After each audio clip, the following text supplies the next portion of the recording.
Dahil vlogger po si Esterom Vlog, heto po't kami po'y gagalat kasama po ako ng aking mga anak. At andyan po't ang aking puntiyahay na kipaguntahan muna siya dahil wala pa pong tricycle.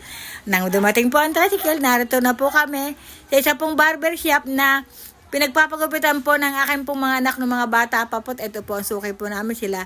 Si Robert na ang kanila pong barbershop. Ang pangalan po'y Larry Boy Barbershop.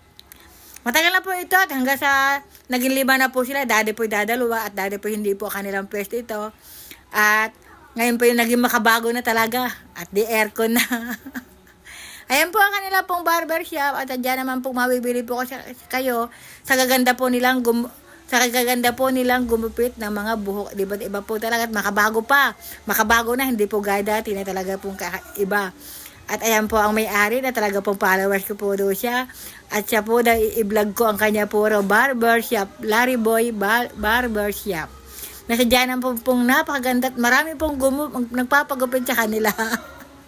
Ayan po si Larry Boy na madami po talaga nagpapagupit kahit na po alas 6 oras na po ng gabi at alas 6 na ay puno pa po rin ang kanya pong barbershop. At pagpasko po naman libre po lahat ang mga nagpapagupit sa kanya. Ayan po ang papasko niya sa mga suki niya. Ayan po ang aking anak na tadya na po napakabilis pong gumupit at napakabihasa po at napaka po yung tadya pong mawiwili pa po kayo sa kanila pong Larry Boy Barbershop. At malapit na po kami matapos. At eto po ang kanya pong pwesto. Narito po sa palikpikan, malapit po sa palengke.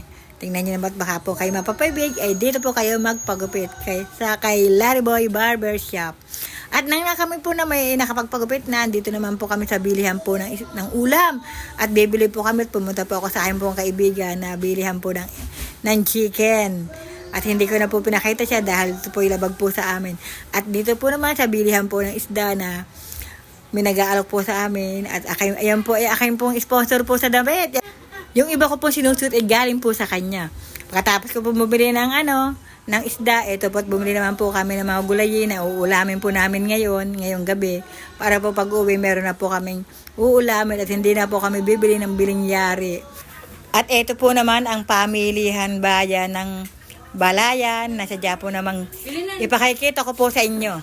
Pagkatapos po namin kami po uuwi na napaibig po naman ang aking apo na bumili ng karamaris na siyempre si Nanay Surumba na may papalamang di nakibili na rin po ng karamaris dito po sa isa ko pong followers.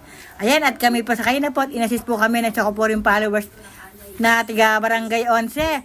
Siya hanggang dito po namang from Esterom Vlog. Bye bye.